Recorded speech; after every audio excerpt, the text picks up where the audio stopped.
continues here on A&E.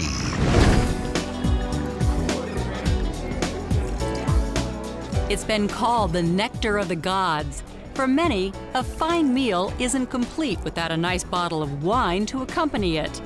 But the price of that bottle can vary from a few dollars to a few $100,000. Behind closed doors, every vintage has a story. The heart of America's $19 billion wine industry is Northern California's Napa Valley. And some of the wines coming out of these vineyards are commanding extraordinary prices.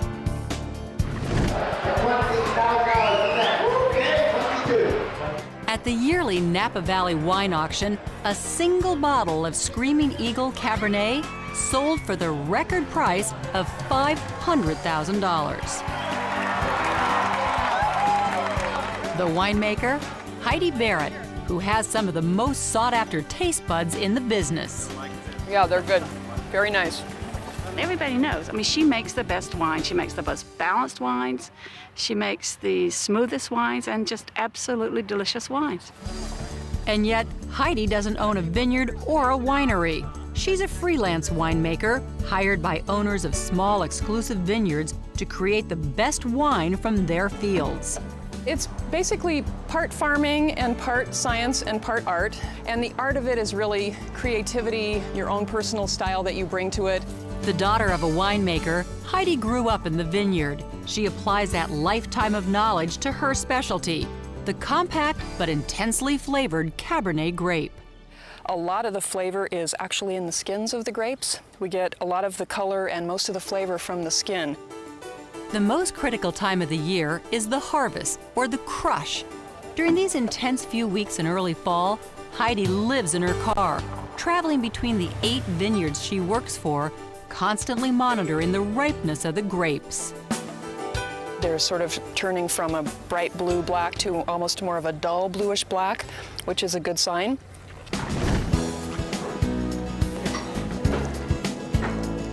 She backs up her taste buds with chemistry. She tests the sugar level of each vineyard's grapes to determine the precise moment to pick. You get one shot at that. You get one crop. You've got to pick it the right day. And that's key for making the best wines. So you don't want to mess that up. There are no days you can just say, I don't feel like going today. No way. It owns you until it's done. Getting it exactly right is essential for Heidi's clients. Despite winemaking's high roller image, it's a very risky business. Each one of these vineyards, it cost us around $20,000 to $30,000 an acre to put the vines in. It's a crapshoot every year. If it rains and it keeps raining, the crop could mildew. If it crop mildews, we lose it. If we lose it, we have absolutely no income. Then we get poor again, we start eating hot dogs again. This day, the weather is great.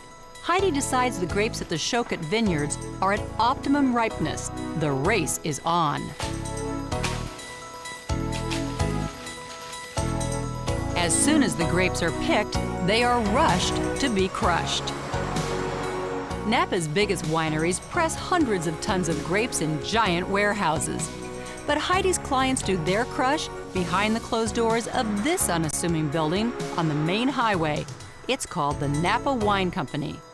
There isn't anything that we can't do here, from crushing to juicing to aging, filtration, blending, bottling. We do it all. Heidi and her clients pick out leaves by hand as the grapes spill onto the conveyor belt. Look, they're fine and they're coming out really clean. The stems are removed, then the fruit is pumped into huge fermentation tanks, where yeast converts the sugar in the grapes into alcohol. Inside the tanks, the skins float to the top. To extract the most flavor and color, the juice is pumped over the skins during the next several days. Fermentation is quick. Usually you only have a week to get that together. 7 to 10 days, it's out of there, it's off the skins. So every day, that's your chance to extract all the flavors and color and all of those things from the skins.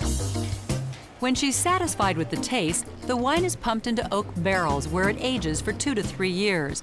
Finally, it goes into stainless steel blending tanks. We're still fine-tuning, working on our blends, working on the wine. Every little detail adds up into the finished product, and it takes years. Heidi's talent has got more to do with how wine will taste in the future as opposed to how it tastes today. But to take a tank of wine at bottling time and say this is going to be really good 2 years, 3 years from now, that's, I think, where the art part comes in. Heidi keeps fine-tuning the wine right up until the moment it's bottled. Bottling is almost as nerve-wracking as crush for me, in some ways a little bit more so because it's the other end of the spectrum, but it's your last chance for getting your blend perfect. Okay, yeah, that's perfect, good. Your last chance before the cork goes in, like, okay, here we go, do we have it? Yes, we do. Cabernet wines then age in the bottle for yet another year, until finally the wine is ready for release. As a freelance winemaker, Heidi is part of a new breed, raising the quality of a number of small vineyards. But another top winemaker, Bill Harlan, took a different approach when he purchased his Napa vineyard 20 years ago. I had a single goal, and that was to produce absolutely the very best wine that can be produced from the Napa Valley. And so that's been a commitment here. To achieve that single-minded goal, Harlan Estate Winery goes to extreme lengths and spares no expense. It starts in the field during the latter part of the growing season, when grapes that are even slightly green are cut off. This eliminates nearly half the crop, but ensures the consistency and the ripeness of the fruit. At harvest time, we make sure that the fruit that is picked is only the best fruit that's on the vine. If it's not delicious to eat, it's not going to make great wine. Once the grapes are picked, they go through a rigorous inspection before they're allowed to become Harlan wine. We have a crew of sorters that sort grape by grape to make sure we don't have any raisins or we don't have any bad fruit in there. We're really looking at only getting into the bottle the best of the best. The grapes that make the cut are gently conveyed into a wooden fermentation tank. Here the skins are punched down into the juice using a large pressing device and muscle. When you're working on making the very best, it doesn't happen by large increments. It happens by a lot of very small steps. Harlan Estate wine ages behind these massive doors that lead into a temperature-controlled cave carved into the Napa hillside. It's kept for up to 30 months in French oak barrels that cost $800 a piece and are used only once.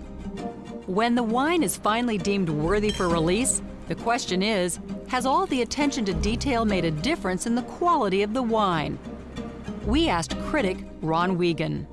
Harlan Estate is, I think, really one of Napa Valley and California's, and in fact, let's just stretch that a little bit, the Western Hemisphere's best wines. Harlan Estate releases only 1,800 cases a year, and most are sold far in advance. To those few on the private mailing list, a bottle sells for about $150. But for most people, the only opportunity to buy a bottle would be at a top restaurant like Le Cirque, where the price is significantly higher.